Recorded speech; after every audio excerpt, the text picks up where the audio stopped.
Hey everybody, this is Jonathan Washburn, the Dean of Mortgages, and today I wanted to talk to you about the current state of the housing market. I'm sure you've been hearing all sorts of different things over the past few months about the crazy market that we are in right now. So I just wanted to stop in, set the record straight on a few things that I've been hearing that don't exactly jive with what I like to call reality. So first of all, what is going on with rates? Well, the last 10 months have been pretty awesome overall for interest rates. Rates plummeted all the way down to like the low to mid twos for a while. Right now, we are seeing a bit of a market correction. The good news is that the rates are still very low, especially compared to historic interest rates. If you get a mortgage today, you should expect to be in the high twos or low threes, depending on your qualifications. However, if your friend got a mortgage 3 months ago, he's almost certainly going to have bragging rights on you. That's okay. We don't expect rates to be that low again for a few months at the very least. They might come back around 2021 or 2022. A lot of people are thinking. But they're still very low, big picture. Well, if you've looked at house prices recently, you may be a little concerned. I've spoken to several prospective home buyers that are scared to death to buy right now because they remember what happened 15 years ago when houses started to go up like this. Because it wasn't too long before the economy tanked, housing prices plummeted, and many people were left upside down on their mortgages and in a terrible spot. So in order to know where we're going, we kind of need to know where we've been. If you want to know whether we are about ready to go through another housing collapse, well, let's look at what caused the last one.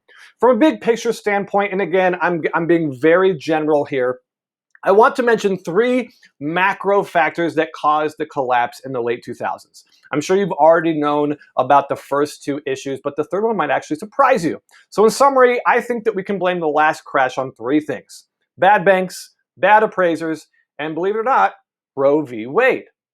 Well, if you've seen The Big Short, you probably know a little bit about those first two factors. Banks were out of control. They were giving terrible loans to unqualified borrowers that should have never gotten approved in the first place. And if they foreclosed, hey, no big deal. They'd just take that home back, have it appraised for much more money than it was originally purchased for, and sell it again. Banks were dirty, appraisers were dishonest. One of the old jokes was, hey, if you didn't get the appraised value you wanted, you just got the wrong appraiser, right? So the homeowner was really punished severely back then for all of this. Well, the creation of the CFPB didn't fix all of it, but it did address a lot of the issues that were compounding the problem back then.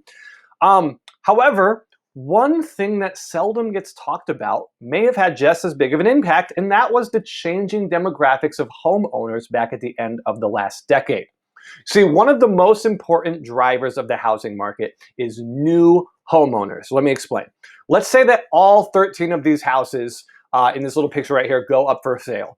If every single one of them is purchased by somebody that already owns a home, well, then the supply of houses on the market hasn't changed. You just had 13 homeowners trade houses. However, let's say that two of these homes are purchased by somebody that was previously renting. Well, now we have two homeowners that had a house that need a house. So how do we address this new problem? Well, there's really only two solutions. We need homeowners to die and open up some homes that were previously unavailable to the market, or we need to build new homes. Well, you probably remember what happened, about 20 years ago. What does Roe v. Wade have to do with any of this? Well, let's talk about that new homeowner for just a minute. According to the National Association of Realtors, the average first-time home buyer is 33 years old. So a basic metric that you can actually look at to see how many first-time homeowners there are is this: how many 33-year-olds are there in this country? Seriously, this is a surprisingly simple question, but it's been an incredibly accurate prediction of housing inventory over the years.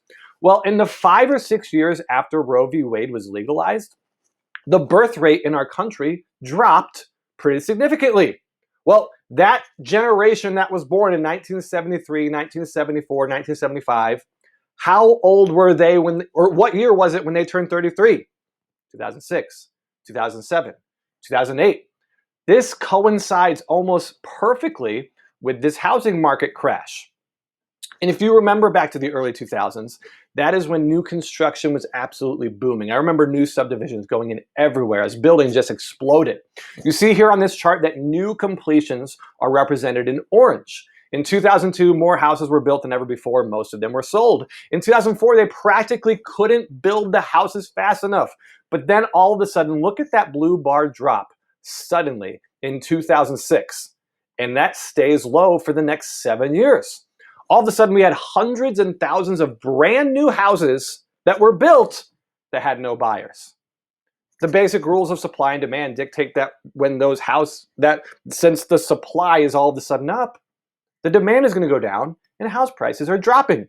Well, if the price on brand new houses is plummeting, what do you think was happening to the houses that were 20 and 30 years old? You see, the lack of first-time home buyers may have had just as much to do with the housing market collapse as anything else you've ever read about. Keep looking at that chart. What has been happening in the last 5 years? It's actually gone the other way, hasn't it? You see, builders remember their error from 15 years ago. They don't ever want that to happen again. They never want to be in a place where they have so many houses that are built with no buyers. But for almost 7 straight years, builders haven't been able to keep up with the number of new homeowners. And it's only going to get worse. After the birth rate in our country stabilized, we actually went through another bit of a baby boom in the late 80s and early 90s. These babies, just like me, I was born in 1987, these babies are just about to hit that sweet spot of first-time home ownership. If you think that the current inventory of homes on the market is low, well, just you wait. It's only going to get worse. And this is, I think, a very important thing to note. You see, in the early 2000s, home prices were appreciating at never-before-seen levels, but a lot of this was because banks and appraisers were doing so many shady things under the table.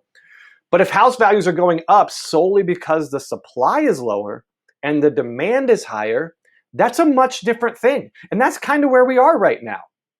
Well, what can we do to meet this increased demand? The only real solution is to build more homes. And, well, the builders are trying their best to do this, but something happened last year that put a massive crimp into those plans that you may have heard of: COVID. So you can see that it took builders a while to trust the market again after the crash in 2006. But let's zoom in on this graph a little bit more. Yikes. So there are more households that want homes than ever before. There are less houses for sale than ever before. And then new construction gets completely blighted by COVID. Are we in a housing bubble right now? Well, it's possible. House values are going up right now pretty significantly.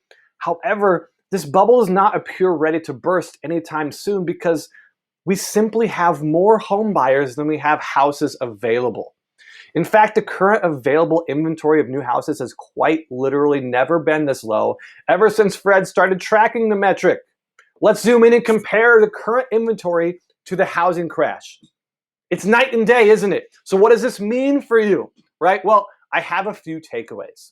First, if you're buying a house right now, you should feel comfortable in the fact that even though you might be paying a little bit more than what you wanted to pay, it's unlikely that you're going to be upside down on this investment soon. You know, of course, nobody can predict the future. We couldn't predict COVID. Something else like that could happen. We have no idea. But we have good reasons to believe that house values are going to keep increasing over the next few years until we can get this shortage corrected. Second, if you are selling right now, you will most likely get a pretty good return on your investment. Just be careful.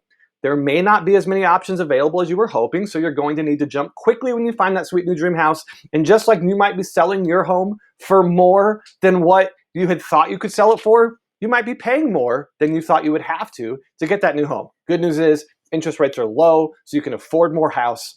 All of this is going to work out. Well, thank you so much for joining me today. Next time, I'm going to talk about another closely related issue to this: affordability.